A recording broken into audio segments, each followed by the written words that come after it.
आज का संदेश ब्रदर रिजू मैथ्यू जयपुर से बांटा जाएगा। प्रार्थना के साथ सुनिए। परमेश्वर के नाम की महिमा हो। हमारे उद्धारकर्ता यीशु मसीह के नाम में सभी श्रोताओं को जय मसीह की। थोड़ी देर के मनन के लिए आज हम निकालेंगे लूका रचित सुसमाचार उसका 15वां अध्याय उसके 17 से लेकर 20 तक के वाक्य। Luke chapter 15 verse 17 to 20। इन वाक्यों में हम उड़ाऊ पुत्र के मन फिराव के विषय में देखते हैं। हम सभी उड़ाऊ पुत्र के दृष्टांत से भली भांति परिचित है। यहाँ हम पढ़ते हैं कि किसी मनुष्य के 2 पुत्र थे और जो छोटा पुत्र होता है वह अपनी संपत्ति का हिस्सा लेकर एक दूर देश में चला जाता है और वह कुकर्म में अपनी सारी संपत्ति उड़ा देता है। फिर हम देखते हैं कि उस देश में एक बड़ा अकाल पड़ता है और वह छोटा पुत्र कंगाल हो जाता है। इसके पश्चात वह उस देश के एक निवासी के यहाँ रहकर सूअर चराने का काम करता है और उन फलियों को जिन्हें सूअर खाते थे वह खाकर वह अपना पेट भरा करता था। इसके पश्चात जो हम वाक्य देखेंगे 17 से लेकर 20 में, हम वह उड़ाऊ पुत्र के मन फिराव को देखते हैं। हम 17 से लेकर 20 वाक्य में मन फिराव के 5 स्टेप को देखेंगे हम इस उड़ाऊ पुत्र के दृष्टांत के आधार पर। तो हम जो पहला स्टेप है मन फिराव का, वो है साइट ऑफ सिन, पाप का बोध होना। इसके लिए हम पढ़ेंगे उसका 17वां वाक्य। जब वह अपने आपे में आया, या हम देखते हैं कि उड़ाऊ पुत्र अपने आपे में आता है। ही केम टू हिमसेल्फ, हम इंग्लिश बाइबल में पढ़ते हैं he came to himself, he saw himself sinner. हम यहाँ देख सकते हैं कि मन फिराव का जो पहला स्टेप है वो है अपने पाप का बोध होना या फिर साइट ऑफ सिन। इधर हम देखते हैं कि उड़ाऊ पुत्र को भी अपने पाप का बोध हुआ कि उसने अपने पिता के विरुद्ध पाप किया है, उसने स्वर्ग के विरोध में पाप किया है।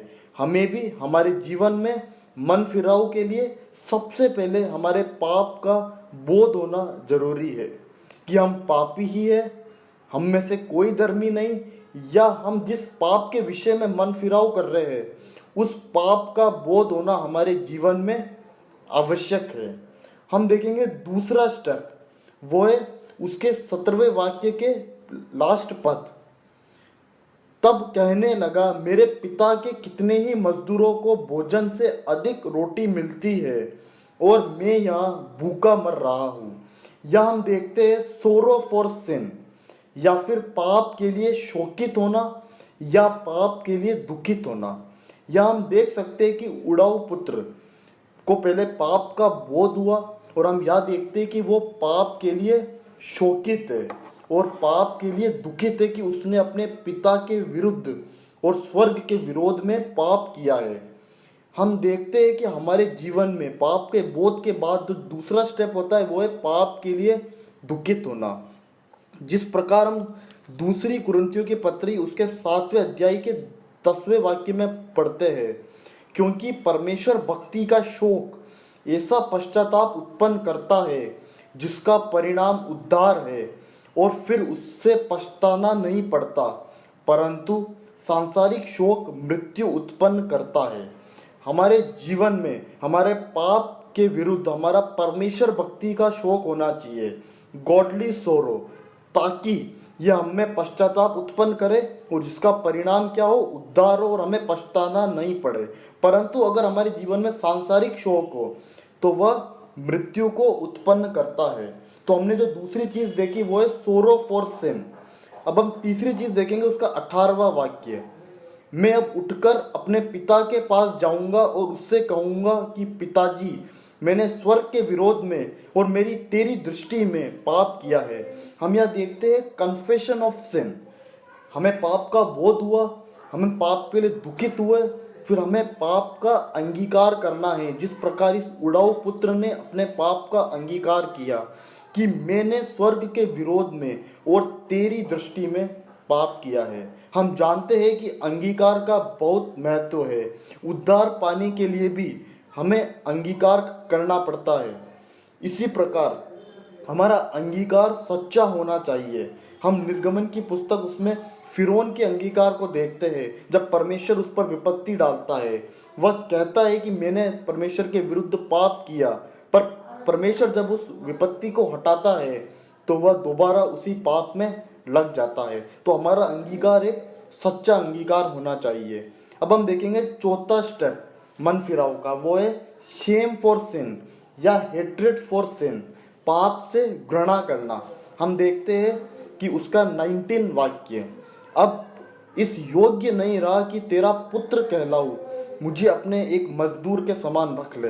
हम यहाँ देखते हैं कि उसे अपने इस पाप से, उड़ाऊ पुत्र को अपने पाप से घृणा होती है और वह कहता है कि मैं इस योग्य भी नहीं कि तेरा पुत्र कहलाऊं। हमें भी हमारे जीवन में पाप से घृणा करना है।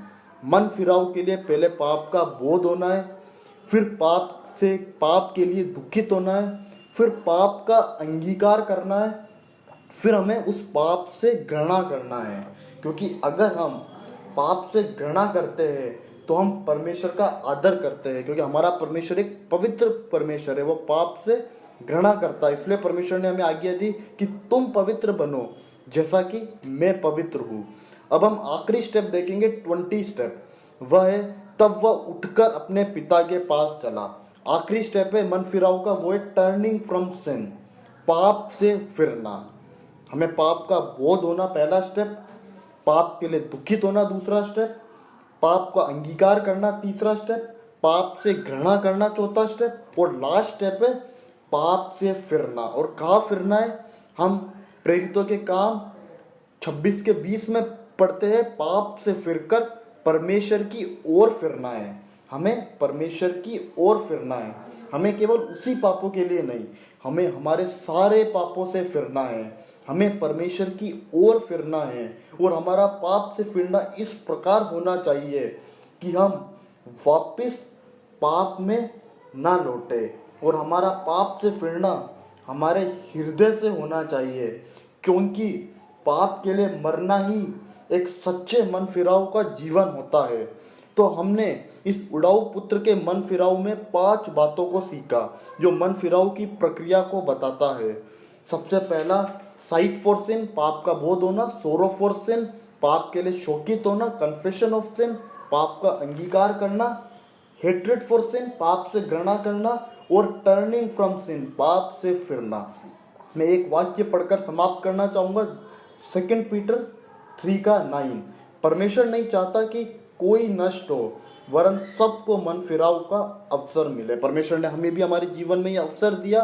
अगर हमारे जीवन में कोई पाप है तो हम उस पाप से फिरकर मन फिराव करते हुए परमेश्वर की ओर लौट जाए। और हमारे मन फिराव में ये सारे स्टेप होना आवश्यक है। ये सारे स्टेप के साथ हम मन फिराव करते हुए उस महान परमेश्वर के नाम की महिमा करें, उसके नाम की ही केवल आराधना करें। परमेश्वर के नाम की महिमा हो। इन वचनों के आधार पर परमेश्वर हम सभी को आशीष दे। धन्यवाद।